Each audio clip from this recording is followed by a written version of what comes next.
નમસ્કાર મિત્રો રૂપિયા કહો કે પછી પૈસા એ દરેક માણસના જીવનની જરૂરિયાત હોય છે, પરંતુ તે દરેકના કિસ્મતમાં હોતા નથી। પરંતુ મિત્રો, કેટલાક લોકો એવા હોય છે જે ખૂબ જ મહેનત કરે છે છતાં પણ રૂપિયા ન મળતા કેટલાક તાંત્રિક ઉપાય અજમાવે છે અને તેમની સૂઈ ગયેલી કિસ્મતને બદલે પણ છે।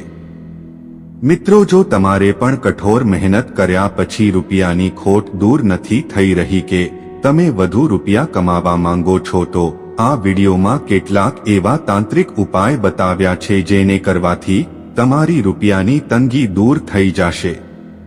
મિત્રો, એવું માનવામાં આવે છે કે તંત્રશાસ્ત્રના ઉપાયો ખૂબ જ ઝડપથી અસર બતાવવાનું શરૂ કરી દે છે, એટલે જો તમે પણ આ ઉપાય કરશો તો ચોક્કસ જ લાભ પ્રાપ્ત કરી શકશો।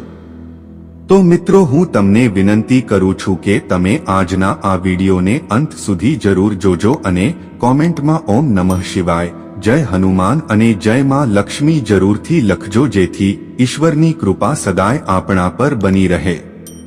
તો મિત્રો, ચાલો શરૂ કરીએ આજનો વિડીયો। 1 મિત્રો, બુધવારના દિવસે 7 સાબુત કોળીઓ લોજે બજારમાં પૂજા સામગ્રીની દુકાને આસાનીથી મળી જાય છે।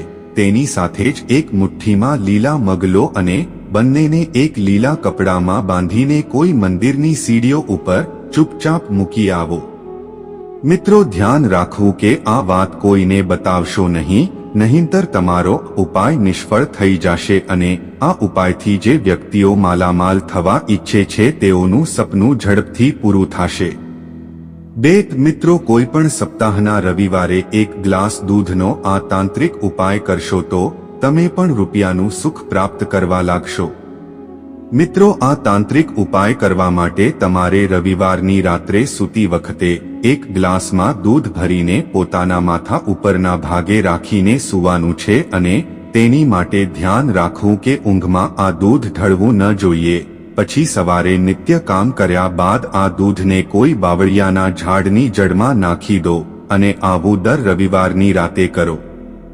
મિત્રો, આ ઉપાયથી તમારા ઉપર લાગેલી ખરાબ નજર દૂર થઈ જશે અને નકારાત્મક શક્તિઓની અસર પણ દૂર થઈ જશે અને કાર્યમાં સફળતા મળવા લાગશે, તેમજ રૂપિયાની ખોટ પણ દૂર થઈ જશે।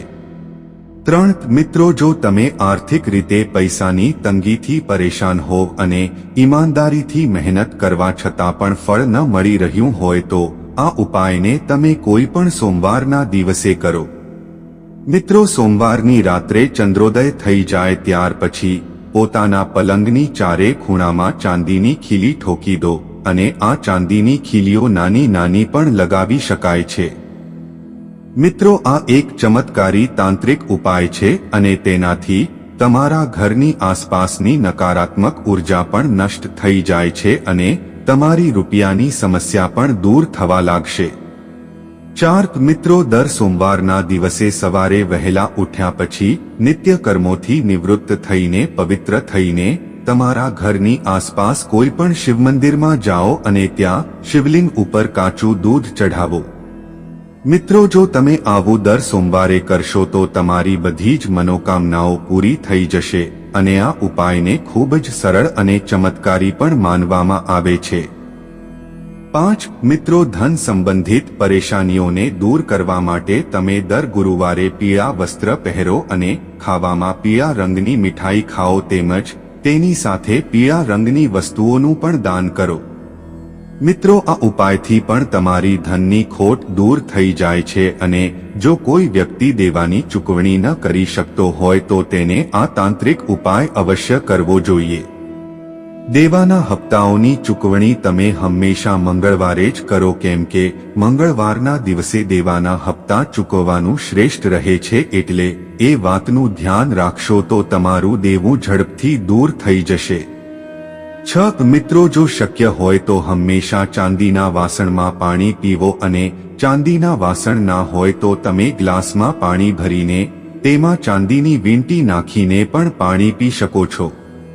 મિત્રો, આ ઉપાય પ્રાચીન, સરળ અને ખૂબ જ ચમત્કારી તાંત્રિક ઉપાય છે અને તેનાથી ચોક્કસપણે ધન સંબંધી મામલાઓમાં રાહત પણ મળે છે। મિત્રો, આ બધા ઉપાય તંત્ર શાસ્ત્રમાં આપવામાં આવેલા છે અને આ ઉપાયોને ચૂપચાપ કોઈને બતાવ્યા વગર કરવામાં આવે તો વધુ પ્રભાવશાળી સિદ્ધ થાય છે. તેથી આ વાતનું ખાસ ધ્યાન રાખવું જોઈએ. તેમજ મિત્રો, આ ઉપાય સંબંધે કોઈ પણ પ્રકારની શંકા કે સંદેહ મનમાં ના રાખવી અને પૂરી આસ્થા અને વિશ્વાસથી આ ઉપાયો કરવા. મિત્રો, તમને વિનંતી છે કે આ માહિતીને તંત્રશાસ્ત્ર, માન્યતાઓ અને ધાર્મિક ગ્રંથો જેવા વિવિધ માધ્યમોમાંથી એકત્રિત કરવામાં આવી છે અને તમારી સમક્ષ રજૂ કરવામાં આવી છે. તેમજ અમારો ઉદ્દેશ્ય માત્ર માહિતી પૂરી પાડવાનો છે. તેથી કોઈ પણ રીતે તેનો ઉપયોગ કરતા પહેલા કૃપા કરીને સંબંધિત નિષ્ણાતની સલાહ એકવાર જરૂર લેવી જોઈએ. તો મિત્રો, આજનો આ વિડિયો પસંદ આવ્યો હોય અને માહિતી સારી લાગી હોય તો વિડિયોને એક લાઇક કરીને અમારી આ ચેનલને સબસ્ક્રાઇબ કરી બાજુમાં આપેલ બેલને દબાવવાનું ભૂલતા નહીં. અને મિત્રો, કોમેન્ટમાં ઓમ નમઃ શિવાય તેમજ જય હનુમાન, જય માં લક્ષ્મી જરૂરથી લખજો.